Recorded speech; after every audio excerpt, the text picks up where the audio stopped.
mamangda ekaijei, mamangda ekaijei. Papa ni sih siapa je mi mai ekaijei bra. Ekaijei, imajei, ekaijei da ekaijei. Maru dagi laga semi ba maru nak kopi dini tu. Grass male. Khajinga kaung ngau sa thage ko. Glass male, grass. Glass male. Grass. Oh, sa grass male ba. Na le tar. Koi di sak thira ju tok thorok ju dum thi bane hai ro ne.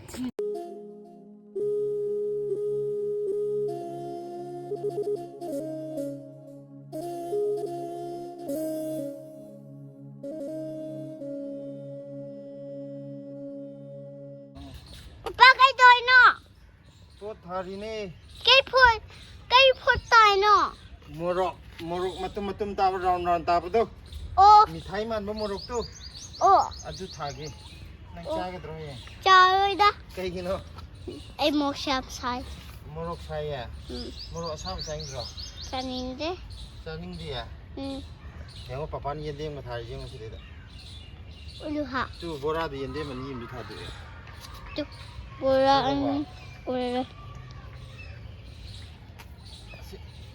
Morok se. Sida thar di ko. Mayam pan ba ngam dre bu ko.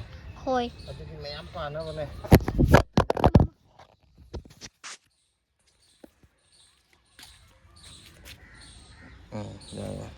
Papa, ai khangdabagi ni tai do.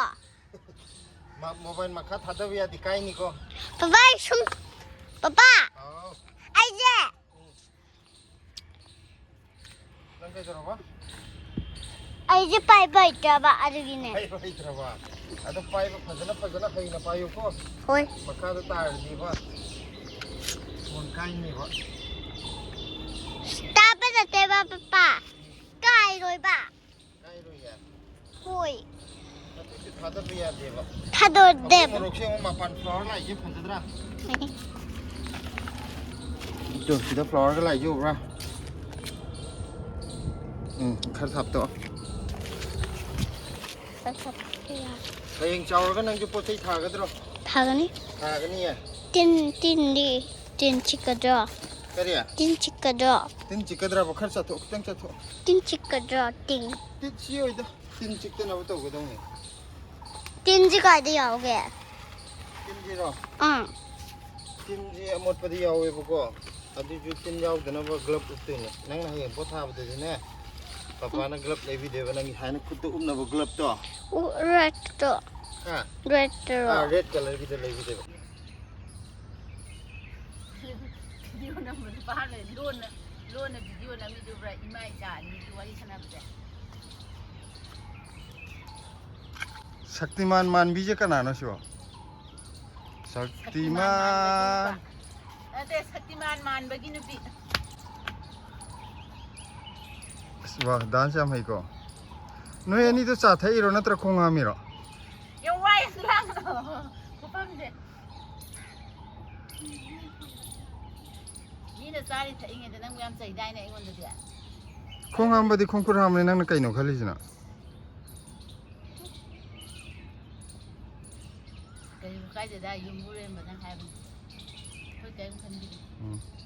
Hello mayam, masih di mathak ka khale e thabe khara suge na ka di hobu hogre yendem se nauna thadok pa male mase se sigi morok se kanu se doin thadok pi re thare sin kanu da thaba se gamla da thaba sin ka kanu tog di sidam thara yeng ke kya myang ko kai thadoi ni sina Mayang ton. adu ko no hongdok pi je ba Mayang ton di hongdok pa ya ga hongdok ya dra ga na dam phol lu ji. sidai yam na di thaning da ba ina Yam thari ye. ate ka sham phaba ngam di na sida Pambi ama mong ga thab di dum phone. ho ama khatang thaji amma gumba ni gumba adi nakshan pambi ni ga punjala thab do. Adu dang thaba yam thab na to. Una ji leiba ka to san ai ro ho ga gi je To tri ye una apni. Una apat pa ko mu. Mayang khamen ji sumaina thadu e ko asona kan de chulai ri hangam sida leiram ba mayam do sa ya ba khara hek ya ba hek re pambi khada khata ngai hore siju thamba ya ba amani ka thamaga atai loini mak kano taw thoge siju hek ya ra ni ꯍꯥꯏꯗꯤ ꯃꯇꯝ ꯅꯠꯇ꯭ꯔꯕꯅꯤꯅ ꯄꯦꯔꯦ ꯑꯣꯏꯅ ꯀꯥꯈꯠꯂꯛꯑꯦꯕ ꯆꯥꯎꯕꯁꯤ ꯀꯌꯥ ꯉꯝꯗ꯭ꯔꯦ ꯍꯥꯏꯇꯥꯔꯦ ꯁꯤꯒꯤꯁꯤꯗꯤ ꯊꯝꯕꯤꯈꯤꯒꯦꯅ ꯈꯜꯂꯦ ꯁꯤꯒꯤ ꯈꯨꯠꯂꯩꯅꯤꯅ ꯀꯩꯅꯣ ꯇꯧꯕꯁꯦ ꯆꯥꯎꯗꯤ ꯆꯥꯎꯔꯔꯣꯏ ꯑꯩ ꯕꯣꯔꯥ ꯂꯩꯔꯀꯥꯟꯗꯗꯤ ꯃꯌꯥꯡꯇꯣꯟꯁꯦ ꯆꯥꯎꯅ ꯊꯥꯗꯣꯛꯄꯤꯔꯁꯨ ꯌꯥꯅꯦꯕ ꯌꯥꯅꯤ ꯀꯩꯅꯣ ꯌꯥꯝ ꯂꯨꯍꯟꯗꯕꯤꯗꯀꯣ ꯈꯔ ꯌꯥꯝꯅ ꯊꯦꯛꯊꯔꯒ ꯕꯣꯔꯥ ꯑꯆꯧꯕ ꯂꯩꯇ꯭ꯔꯕꯣ ꯑꯩꯈꯣꯏꯒꯤ ꯕꯣꯔꯥ ꯑꯆꯧꯕ ꯂꯩ ꯑꯆꯧꯕꯗ ꯊꯥꯎꯔꯁꯤꯔꯣ ꯀꯥꯏ ꯊꯝꯕ ꯇꯥꯔꯅꯤ ꯁꯤꯒꯤ ꯃꯆꯥꯁꯤꯅꯅꯦ ꯑꯁꯤꯗꯩꯗ ꯁꯧꯒ꯭ꯔꯤ ꯂꯩꯁꯦ ꯁꯤꯗꯩꯗ ꯊꯥꯗꯣꯛꯄ ꯑꯍꯨꯝ ꯃꯔꯤ ꯁꯤꯗ ꯁꯧꯒ꯭ꯔꯤ ꯈꯔ ꯊꯥꯗꯣꯛꯑꯦ ꯅꯠꯇ꯭ꯔ ꯃꯌꯥꯡꯇꯣꯟꯁꯦ ꯕꯣꯔꯥ ꯑꯆꯧꯕꯗꯤ ꯑꯗꯨꯝ ꯊꯥꯔꯁꯦ ꯁꯤꯒꯤ ꯀꯩꯅꯣꯁꯦ ꯂꯣꯏꯈꯔꯦ ꯅꯣꯡꯃꯪꯈꯥꯒꯤ ꯂꯣꯏꯈꯔꯦ ꯑꯅꯧꯕ ꯃꯌꯣꯟ ꯃꯌꯥꯝ ꯑꯃ ꯆꯣꯡꯈꯠꯂꯦ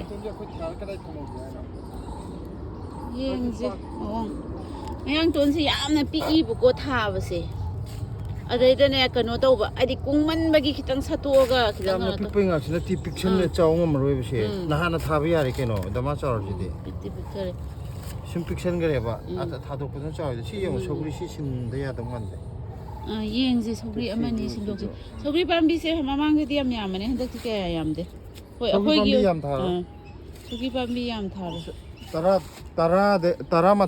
ꯑꯗꯥꯏꯃꯨꯛꯇꯪ ꯊꯥꯔꯅꯤ ꯌꯥꯝꯃꯕꯗ ꯍꯥꯏꯗꯤ ꯀꯩꯅꯣꯐꯥꯎ ꯌꯧꯔꯔꯣꯏꯕ 23 ꯑꯗꯥꯏꯃꯨꯛꯇꯪ ꯊꯥꯔꯅꯤ ꯍꯟꯗꯛꯇꯤ ꯈꯥꯃꯦꯟꯒ ꯁꯧꯒ꯭ꯔꯤꯒ ꯁꯤ ꯈꯥꯃꯦꯟ ꯆꯥꯔꯁꯦ ꯁꯤꯗꯁꯨ ꯈꯔ ꯂꯩꯔꯤ ꯃꯈꯥꯗꯁꯨ ꯈꯔ ꯂꯩꯔꯤ ꯅꯍꯥꯟ ꯑꯩꯈꯣꯏ ꯁꯤꯗ ꯊꯪꯅꯕꯗꯣ ꯂꯧꯕ ꯂꯥꯛꯑꯝꯃꯦ ꯃꯣꯏ ꯁꯤ ꯕꯣꯔꯥꯁꯤ ꯈꯔ ꯄꯤꯛꯄ꯭ꯔꯥ ꯃꯈꯥ ꯑꯗꯨꯁꯨ ꯌꯥꯅꯤ ꯌꯥꯝ ꯆꯥꯎꯕ ꯅꯠꯇꯦꯕ ꯈꯔ ꯌꯥꯝꯅꯅꯦ ꯀꯩꯅꯣ ꯇꯧꯍꯟꯗꯣꯏꯅꯦꯕ ꯃꯇꯦꯛ ꯊꯦꯛꯆꯜꯍꯧꯔꯦꯗꯅ ꯑꯗꯨ ꯇꯧꯔꯦ ꯑꯩ ꯑꯇꯩ ꯀꯩꯅꯣꯁꯤꯁꯨ ꯁꯧꯒ꯭ꯔꯤ ꯈꯔ ꯆꯥꯎꯔꯛꯄꯁꯤꯡꯁꯦ ꯂꯩꯕꯥꯛ ꯈꯔ ꯍꯥꯞꯆꯤꯟꯕꯤꯔ ꯇꯧꯅꯤ ꯑꯗꯨꯝ ꯈꯔ ꯍꯥꯏꯗꯤ ꯃꯣꯏꯗꯤ ꯈꯔ ꯌꯥꯝ ꯆꯥꯎꯔꯒ ꯍꯌꯦꯡ ꯕꯣꯔꯥꯗ ꯍꯨꯟꯇꯣꯛꯄꯗ ꯑꯗꯨꯝ ꯌꯥꯎꯖꯗꯣꯔꯦꯗꯅ ꯎꯅꯥꯒ ꯂꯩꯕꯥꯛꯀ ꯌꯥꯟꯁꯤꯜꯂꯒ ꯈꯔ ꯍꯥꯞꯆꯤꯟꯕꯤꯒꯦ ꯃꯈꯣꯡꯁꯦ ꯇꯧꯈꯥꯏꯅꯗꯅꯕ ꯁꯤꯒꯤ ꯁꯧꯒ꯭ꯔꯤ ꯈꯔ ꯆꯥꯎꯔꯛꯄꯁꯤꯡꯁꯦ ꯂꯩꯕꯥꯛꯁꯤ ꯌꯥꯝ ꯍꯥꯞꯈꯤꯗꯕꯅꯦꯕ ꯃꯈꯥꯗꯁꯨ ꯎꯅꯥꯅꯦꯕꯀꯣ ꯑꯗꯣ ꯍꯧꯖꯤꯛ ꯑꯃꯨꯛ ꯈꯤꯇꯪ ꯍꯥꯞꯆꯤꯟꯕꯤꯒꯦ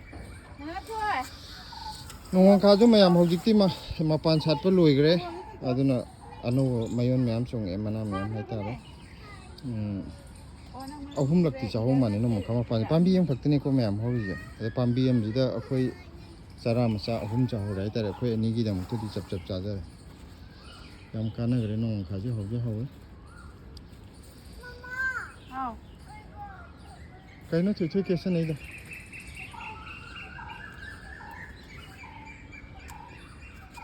ꯑꯩ ꯃꯌꯥꯝ ꯊꯕꯛ ꯉꯥꯏꯍꯥꯛ ꯇꯧꯈꯤꯒꯦ ꯅꯠꯇ꯭ꯔꯗꯤ ꯍꯛꯆꯥꯡꯁꯦ ꯇꯟꯊꯈ꯭ꯔꯅꯤ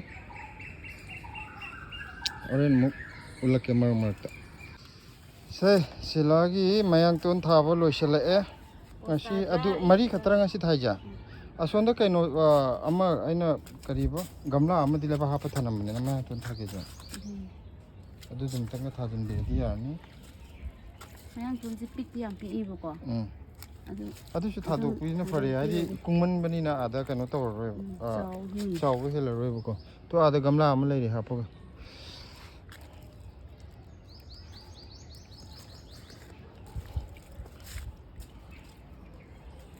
ꯐꯖꯩꯀꯣ ꯑꯁ ꯅꯪꯅꯕꯨ ꯇꯧꯔꯗꯤ ꯑꯗꯨꯝ ꯅꯥꯜꯂꯦ ꯍꯥꯏꯇꯥꯔꯦ ꯇꯧꯊꯣꯔꯛꯄꯗꯅꯦ ꯑꯗꯨꯝ ꯄꯣꯁ ꯇꯥꯅ ꯇꯧꯅꯤ ꯅꯪꯅ ꯁꯛ ꯐꯖꯔꯁꯨ ꯇꯧꯊꯣꯔꯛꯄꯗ ꯑꯩꯈꯣꯏꯗꯤ ꯁꯛ ꯊꯤꯔꯁꯨ ꯇꯧꯊꯣꯔꯛꯄꯁꯨ ꯑꯗꯨꯝ ꯊꯤꯕꯅꯦ ꯍꯥꯏꯔꯛꯎꯅꯦ ꯊꯤꯗꯦ ꯊꯤꯗꯦ ꯑꯩ ꯑꯠꯆꯥ ꯇꯧꯊꯣꯔꯛꯄ ꯊꯕꯛꯇꯤ ꯅꯉꯣꯟꯗꯒꯤꯗꯤ ꯍꯦꯟꯅ ꯄꯣꯁ ꯇꯥꯔꯅꯤ ꯑꯩ ꯑꯗꯨ ꯏꯁꯤꯡ ꯆꯥꯏꯈ꯭ꯔꯕꯅꯦ ꯆꯥꯏꯈ꯭ꯔꯦ ꯈꯨꯠ ꯍꯥꯝꯕꯗꯣ ꯑꯥꯗ ꯕꯥꯇꯤꯟ ꯂꯩꯗ ꯍꯥꯝꯃꯣ ꯑꯣꯀꯦ ꯅꯪ ꯅꯁꯥꯅ ꯑꯗꯨꯝ ꯈꯪꯕ꯭ꯔꯅ ꯌꯦꯡꯕꯅꯦ ꯌꯥꯗꯦ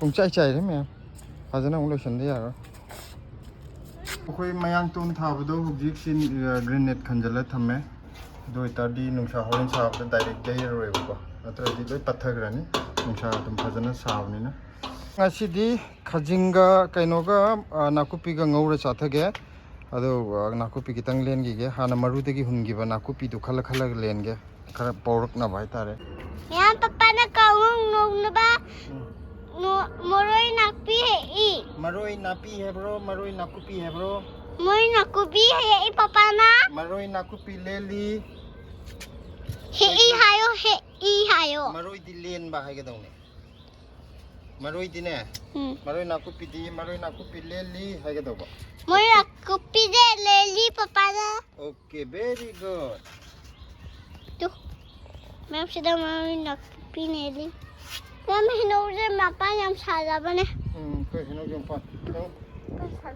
ꯀꯩꯅꯣ ꯌꯦꯡꯉꯣ ꯀꯩꯅꯣꯁꯨ ꯎꯠꯂꯛꯀꯦꯀꯣ ꯃꯔꯣꯏ ꯅꯥꯀꯨꯞꯄꯤꯁꯦ ꯌꯦꯡꯉꯣ ꯐꯖꯗ꯭ꯔꯦ ꯌꯦꯡꯉꯣ ꯁꯤ ꯃꯔꯨꯗꯒꯤ ꯍꯨꯜꯂꯒ ꯁꯦꯝꯈꯤꯕ ꯃꯔꯣꯏ ꯅꯥꯀꯨꯞꯄꯤꯗꯨꯅꯤ ꯇꯨ ग्लास मारेगा ग्लास मारे खजिंगा काऊ ngौरा चाथगे को ग्लास मारे ग्लास ग्लास माले ग्लास ग्लास अच्छा ग्रास माले बा सन्ना चाहिए ग्लास सन्ना चाबा ग्रास तो अदुदि अखोय होरेन सी ग्रास चादुरम ने संदारबो